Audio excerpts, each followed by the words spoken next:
So I'm going to be installing the Jacket Let's Go Arrow by Lippert.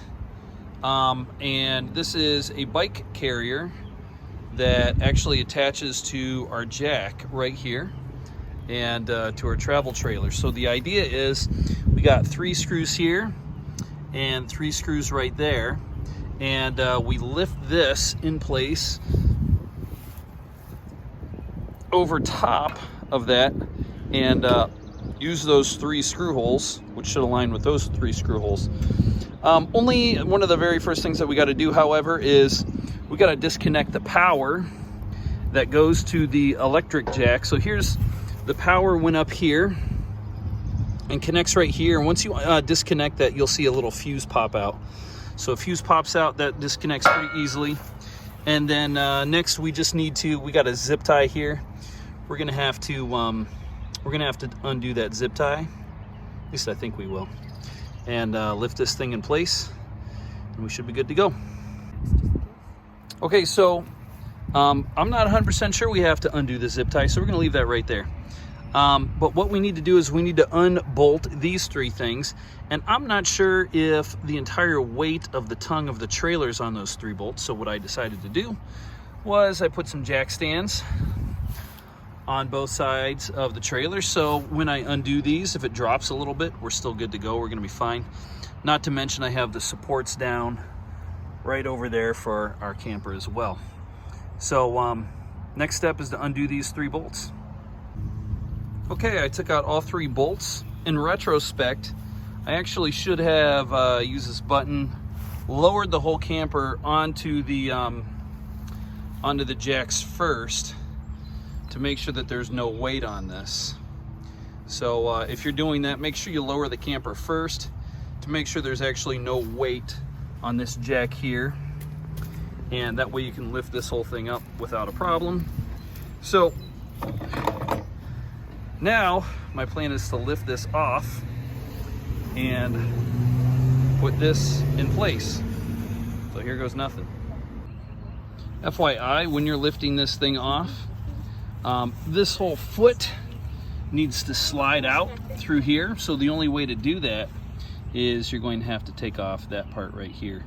And notice that really there's no weight on this.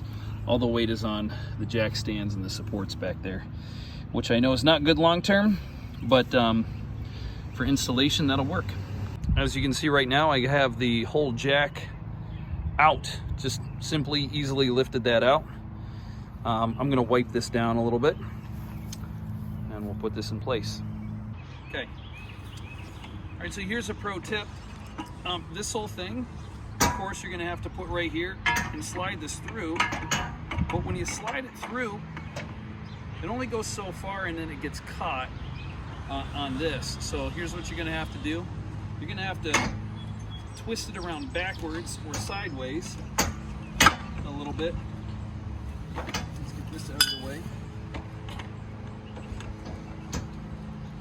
And so first, you'll have to have this end face back and kind of twist it around into place. Now I've got my jack inside the jacket, and all I need to do is replace these 3 screws and I should be good to go. This came with 3 screws, which I think might be longer than the screws that my trailer originally had. So I'm going to try those 3 screws because I think they're longer, and then I'll connect up the electric and make sure everything works. Okay, so the jacket kit came with 3 bolts. They're a little bit longer than the original bolts. Here's the original bolt. Here's the jacket bolt.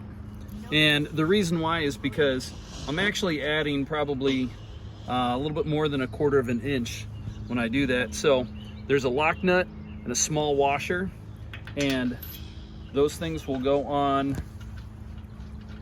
like so, and I'll just tighten each one of those down and I'll show you what it looks like when I'm done.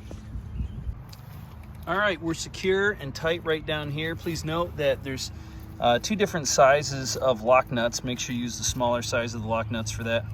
Also, if your ratchet wrench is a little bit wider, it's going to be hard to clear this space. You have to use a slightly smaller one. Now, this piece, of course, slides in and out. And pretty much the rest, I would say, is relatively self-explanatory, but I'll show you anyway. Lock nut, washer.